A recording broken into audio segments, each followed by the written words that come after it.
에피쿠로스라는 철학자가 인간의 쾌락을 세 가지로 설명했습니다. 쾌락이라고 해서 무조건 나쁜 뜻의 쾌락이 아니고 만족 또는 행복이라고도 할 수 있습니다. 옛날부터 인간이 공통적으로 갈망하고 추구하는 쾌락에는 세 종류가 있다는 것입니다. 첫째는 필수적 쾌락입니다. 사람이 살아가는 데 있어서 꼭 필요한 기본적이며 필수적인 쾌락을 말합니다. 예를 들면 배고픔과 졸음과 추위 같은 것을 해결함으로 가질 수 있는 만족감 또는 행복감 같은 것입니다. 배고플 때 한 끼 식사를 하면 얼마나 즐겁고 행복합니까? 막 졸릴 때 잠깐 눈을 붙이고 나면 얼마나 상쾌합니까? 추위에 부들부들 떨다가 따뜻한 집에 들어오거나 따뜻한 난로 앞에 앉으면 얼마나 포근합니까? 이런 것이 필수적 쾌락입니다. 둘째는 필수적이지 않은 쾌락입니다. 식도락이나 사치스러운 의복이나 자동차나 잠자리 같은 것을 말합니다. 음식을 배고픔을 면하고 건강 유지를 위해서 먹는 것이 아니라 좋은 음식을 먹는 것에서 쾌감을 느끼고 즐거움과 행복을 찾는 것입니다.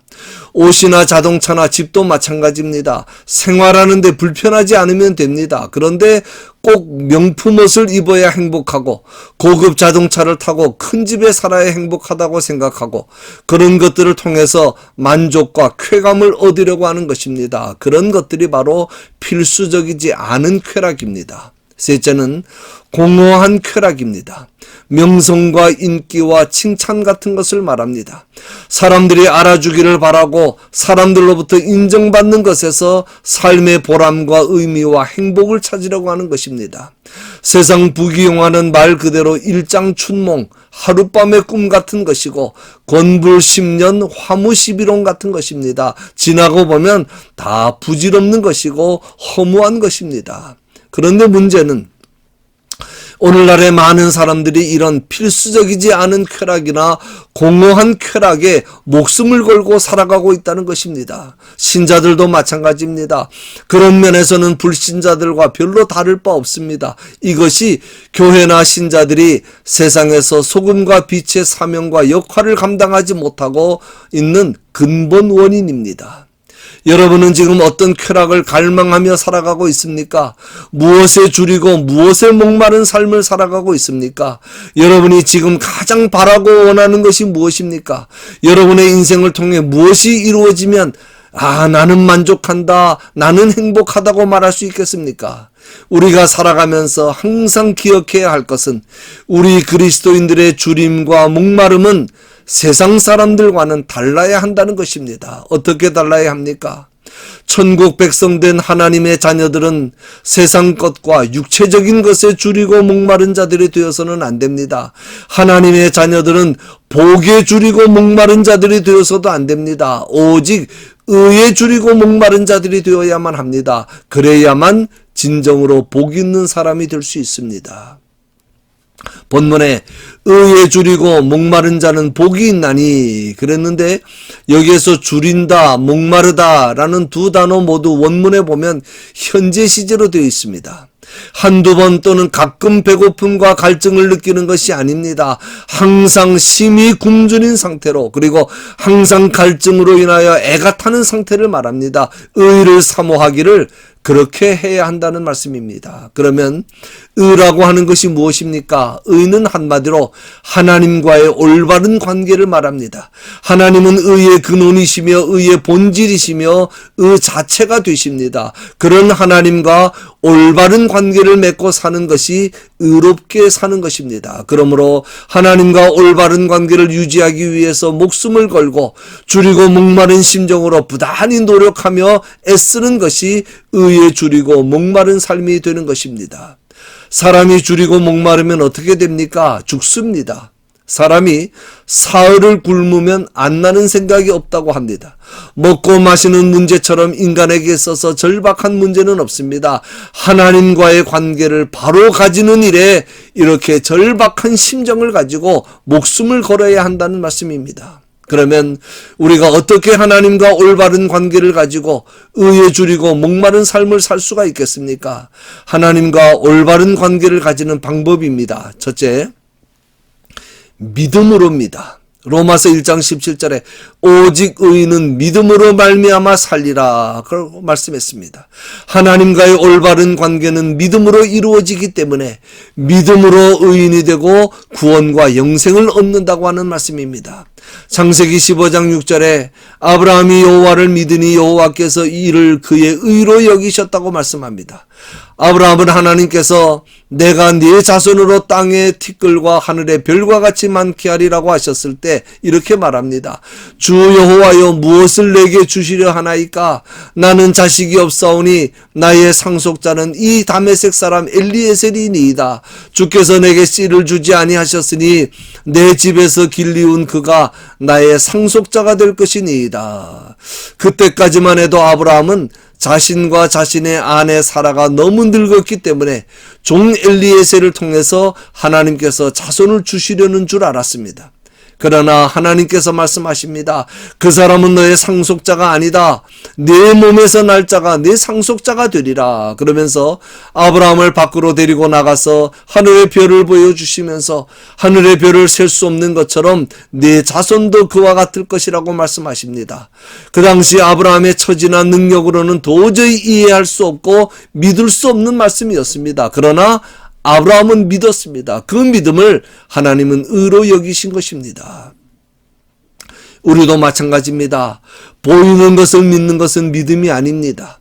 내 힘으로 할 수 있는 것을 믿는 것은 믿음이 아닙니다. 이해되지 않아도 내가 가진 조건이나 환경으로는 불가능해 보여도 어떠한 경우에도 하나님의 말씀을 믿어야 합니다. 그러한 믿음의 열정을 가져야 합니다. 그것이 의에 줄이고 목마른 삶입니다. 둘째, 회개가 동반된 바른 예배입니다.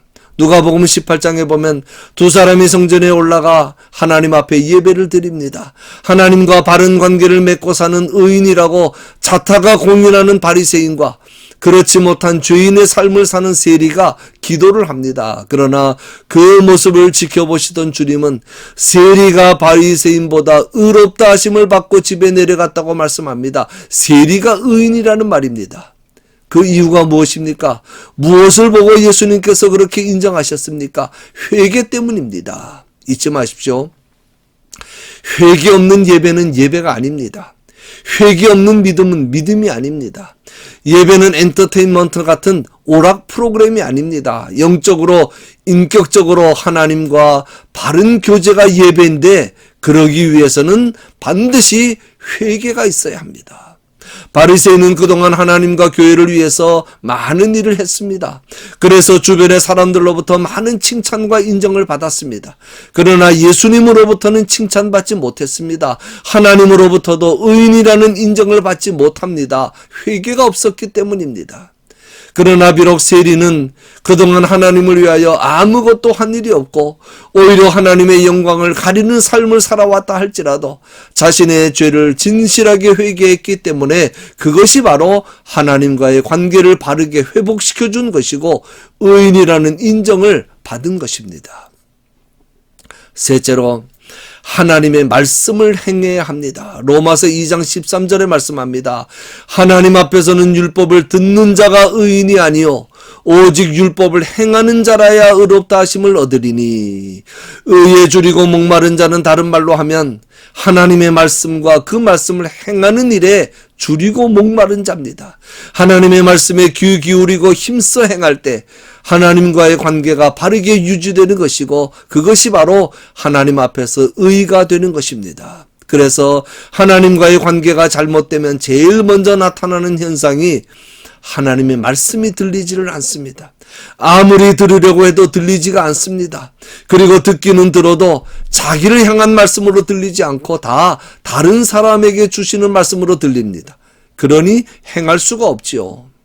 하나님의 말씀을 받는 일과 지키는 일에 간절함이 있어야 합니다. 목마른 사슴이 시냇물을 찾듯이 갓난아이가 본능적으로 엄마의 젖을 찾듯이 우리도 신령한 젖인 하나님의 말씀을 사모하고 찾아야 합니다. 그리고 행해야 합니다. 그것이 의에 줄이고 목마른 자의 삶입니다. 마지막으로 의에 줄이고 목마른 자에게 주시는 축복입니다. 의에 줄이고 목마른 자는 복이 있나니 그들이 배부를 것이며 이 배부르다는 말은 헬라어의 푸른 잔디를 가리키는 말에서 파생된 말로 가축을 먹여 살찌우는 데 사용하는 단어입니다. 그러므로 이 말씀은 주님께서 의에 줄이고 목마른 자의 목자가 되셔서 항상 영생의 생명수와 하늘 양식으로 충만하게 채워주신다는 뜻입니다. 다시 말하면 하나님과 바른 관계를 맺고 살아가는 천국 백성에게는 어떤 경우에도 영육 간의 평안함과 만족이 있다는 말씀입니다. 결론입니다. 잊지 말고 꼭 기억하십시오. 영적인 복이든 육적인 복이든 모든 복은 하나님께로부터만 옵니다. 하나님께서 복 주시기로 작정만 하시면 어떤 환경을 통해서도 복을 주십니다. 그러나 반대로 하나님께서 복 주시지 않기로 작정하시면 우리가 아무리 발버둥 쳐도 소용없습니다. 의에 줄이고 목마른 자가 됩시다. 하나님과의 관계를 바로 하기 위해 늘 노력합시다. 우선순위를 바로 정하고 삽시다. 아무리 먹어도 배부르지 않고 아무리 마셔도 갈증이 풀리지 않는 세상적이고 육체적인 것을 위해 인생을 낭비하지 말고 하나님의 나라와 의를 먼저 구하는 삶을 삽시다. 마태복음 6장 33절에 말씀합니다. 그런즉 너희는 먼저 그의 나라와 그의 의를 구하라. 그리하면 이 모든 것은 앞에서 말씀한 보물과 의식주 문제를 가리킵니다. 이 모든 것을 너희에게 더하시리라. 날마다 그리고 매사에 이런 귀한 은혜와 축복이 저와 여러분의 것이 될 수 있기를 주님의 이름으로 간절히 축원합니다.